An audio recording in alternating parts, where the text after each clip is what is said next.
Hello everyone, Jules here. How are you doing? That's great, thank you for telling me. And just so you know, today's video is sponsored by Omaze. Stay tuned to find out more. Thanks to the abysmal sales and reception of the Wii U, Nintendo knew it had to do something to maintain its footing. Even though it was a really ballsy move to bust out a whole new system, the Nintendo Switch has been an absolute triumph. Sadly, market dominance doesn't mean the Switch is perfect, far from it. Indeed, there are some issues fans can't defend, and others that have been present since the system's debut in 2017. Across the last 5 years and the turn of the newest generation of systems elsewhere, we just can't ignore the Switch has some serious problems. I'm Scott from WhatCulture.com, and these are the 8 biggest problems with Nintendo Switch.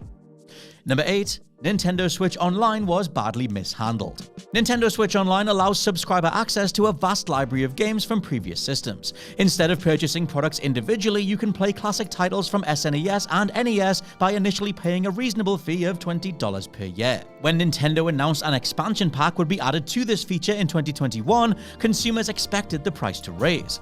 Since this addition would allow subscribers to play Genesis and N64 titles, upping the cost a little seemed fair.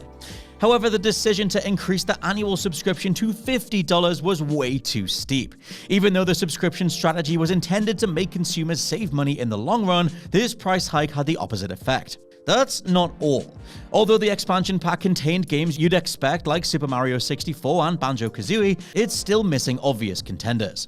Donkey Kong 64 and Super Smash Bros. Were available on the Virtual Console nearly a decade ago, so why aren't they here? To add salt to the wound, many of these titles suffer frame rate issues and input lag, especially while playing online.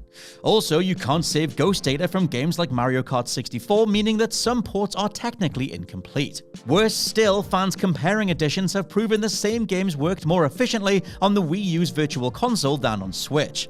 That's not just disappointing, it's embarrassing. Number 7. Nintendo's ports are late and inferior. When Crash Bandicoot 4 and Doom Eternal were released on Switch, owners had to wait nearly a year for the port to be available. What's worse though is Nintendo has a nasty habit of having the weakest version. If you look at Metacritic scores for any multi-platform game, you can nearly guarantee the Switch version will have the lowest score, often by a large margin. Obviously, you have to cut the system a little slack. The Switch's hardware just isn't as powerful as the competition. The fact it can run top-of-the-line titles portably to begin with, while not sacrificing too much battery life like the Steam Deck, is a minor miracle. That said, when you're playing a port that is bombarded by connectivity issues and frame rate dips, you can't help but envy those playing the same game on a different console or PC without issue. Number 6. The 4K Switch that does and doesn't exist. Because Nintendo sent revisions of the Switch's chip and NAND memory to the FCC in 2020, it's been rumored for years that the company has been working on an updated console with 4K resolution. Even though these rumblings could have been discarded as hearsay, they gained traction when multiple outlets, including Bloomberg News, affirmed that Nintendo was set to release a higher-end Switch model in 2021. When no announcement was made at E3 that year, it looked like the 4K report was a bust. However, not only did Bloomberg continue fanning the flames, but they claimed that Nintendo had sent development kits of the 4K model to 11 developers, including Zynga. At this point, Nintendo finally stepped in themselves, denying Bloomberg's reports. When Zynga confirmed that they never received the alleged kit, it quashed rumors that a 4K model was even on the horizon. Still, if Nintendo never had any intentions of manufacturing this type of Switch, why didn't they correct Bloomberg sooner? The agency had been discussing a 4K Switch for over a year, and yet Nintendo never considered piping up. The 4K rumors going nowhere stings, but the Switch's struggling performance and a new SKU that only came with a new screen hurts that much more. So earlier we mentioned that we are once again partnering up with our good friends over at Omaze to offer you a once-in-a-lifetime competition. Not only will you be able to win a fantastic prize, but you'll also be able to support a superb non-profit organization. We genuinely love Omaze because they give people the chance to win once-in-a-lifetime prizes, all the while helping non-profits make the world a better place. And today you, yes you my friend listening to this video, have the chance to win a custom Baja forged Ford Bronco, all whilst supporting a great cause, this time the Pelotonia Foundation. All you got to do is go to omaze.com/whatculture to enter. Now, I will show you the Ford Bronco in a minute, but first I'm going to talk to you about the Pelotonia Foundation, who are spearheading accelerated and innovative researches into curing and preventing cancer. Their work not only explores new ways to treat and prevent cancer, but also cultivates and supports the next generation of cancer researchers to bring the best minds together to tackle a problem that, unfortunately, I know you don't have to look too far within your friends and family circles to see traces of. And by taking part in this wonderful competition, not only will you be supporting the Pelotonia Foundation, but you can also win this stunning custom Baja forged Ford Bronco, which is a car so beautiful that it taught me what love truly is. And aside from looking like it was chiseled out of the sexiest rock known to humanity, it's so full of features that it will make your bloody head spin. Not only does it pump out 330 brake horsepower from its powertrain 2.7-litre V6 EcoBoost engine, but it's got a 10-speaker B&O sound system, and best of all, a winch with a towing capacity of 3,500. Which, let me tell you, as a man who clearly loves winches, that is enough wunch for any job. All in all, this package is worth nearly $140,000, meaning that you'll be turning heads whilst just sitting at those reds in this beast. So for your chance to win this custom Baja forged Ford Bronco, all you've got to do is go over to omaze.com/whatculture in order to enter. And your donations support the Pelotonia Foundation. In the meantime, good luck, my friend, and I hope that you enjoy this video. Number 5. JoyCon Drift is still an issue. Even though the Switch seemed like a dream come true at first, the system was only out for 5 minutes before gamers started noticing some irregularities. The first big gripe that customers fixated on was how the analog sticks of the JoyCon controllers would register inputs when the player didn't press anything. This problem, known as drift, made certain games virtually unplayable. Despite being a major issue, you could forgive Nintendo if they fixed the drift right away, or maybe in a month, or maybe in a year. Yet here we are half a decade later and the dilemma is still common. The issue got so bad Nintendo was taken to court after it was alleged the company didn't disclose the defect despite being aware of it in early production. Sadly, this fatal flaw just won't go away. Drifting occurs with such regularity, Nintendo changed their policy so they will fix any malfunctioning Joy-Con regardless of if it's under warranty. Thankfully, technical issues such as these aren't common on the OLED model of the Switch, but the fact that Nintendo has failed to expunge such a fundamental error entirely is pretty shameful. Number 4.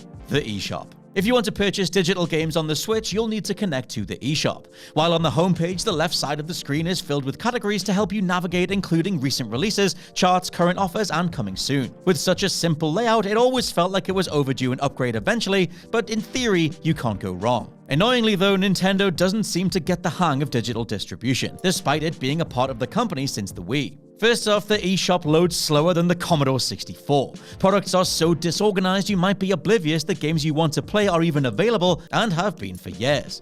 You may be oblivious that the eShop contains gems like Far Changing Tides, Neon White, Paradise Killer, Card Shark, and Citizen Sleeper at reasonable prices, because the layout focuses more on advertising random crap like Super Bomberman R. If you thought you could purchase a good game at a discount, good luck. Although you will find titles in the current offer section, you'll have to wade through 800 stinkers and a giant laggy list before finding anything worthwhile. Number 3. The hidden costs. Nowadays, you can buy a regular Switch for the equivalent of around £250. Obviously, that price tag isn't going to break the bank, and it's nearly half the price of a PlayStation 5.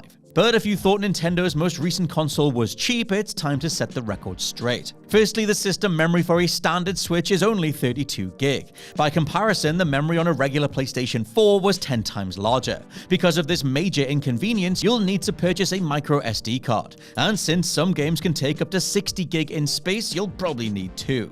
Although these memory cards don't cost very much, it's a hidden cost that keeps piling up. If you want to have a round of Mario Kart or Smash Brothers with your friends, you'll need to invest in some Joy-Cons. But even then, because Joy-Cons aren't for everybody either, you'll probably just need to buy a Pro Controller, which is more expensive. Lastly, because the Switch is so brittle, it can easily break if dropped, meaning you'd be crazy not to get an additional case. If you're subscribed to Nintendo Switch Online, you'll have to pay an annual fee to maintain access to your catalog saves. If you're playing a game that requires a peripheral, expect to pay nearly double the price. Because none of these purchases are expensive individually, you can spend a fortune without realizing until it's too late. Just saying, if you're thinking of getting a Switch purely because it's quote-unquote cheap, think again. Number 2, there aren't that many titles to get excited about. After Breath of the Wild sequel Tears of the Kingdom in 2023, what then? Obviously, Metroid Prime 4 is in the pipeline, but we don't have a clue when that's actually being released. Star Fox, Donkey Kong, and F-Zero used to be the bread and butter of Nintendo, but there's no hint any new installments from any of these series are coming to Switch. Worse still, the Switch hasn't succeeded in crafting a successful franchise from scratch. The Wii U might have failed overall, but it gave us the mighty Splatoon, which just set a record as the fastest-selling game of all time in Japan with Splatoon 3. Nintendo Switch Sports was a complete misfire with no support for handheld play or anything on Switch Lite. And besides the obvious next Mario, what else did Nintendo even have planned? We talk about the mismanagement of Xbox and the lack of titles, but at least Microsoft have games visibly in development and an array of studios to talk about. Nintendo, and maybe it's their master plan, are playing their cards very close to their chest. And number 1, games on cloud are unplayable. Due to the Switch's hardware limitations, some games can't run on the console unless they're on the cloud. This is irritating since these titles need a constant connection to run, meaning your gameplay will be interrupted if you go offline, even if it's momentary. Now, you could let this slide if the games in the cloud library ran smoothly, even when the connection was strong. Unfortunately, they just don't. Just to be clear, these cloud titles aren't a little janky. The Switch version of Guardians of the Galaxy and Kingdom Hearts Integrum are borderline unplayable. Just to remind you, Kingdom Hearts is 20 years old. The fact a PlayStation 2 title can't run reliably is just sad. Sometimes a port or Switch version of something in this fashion is just so off-putting, many fans would rather it wasn't available in the first place. Going forward, cloud ports of 4 Resident Evil titles are coming to the Switch in a few weeks, so you'd hope the stature of the IP means that they run far better. If these games also suffer the same problems as before, with more eyes on how the Switch handles streaming than ever, we could be looking at Nintendo retiring their stake in cloud game streaming altogether. In a way, it would be for the best. And those are just 8 major problems with the Nintendo Switch. Let me know your own thoughts down in the comments below, and please subscribe to the WhatCulture Gaming Podcast. For now, I've been Scott from WhatCulture.com, and I'll catch you soon.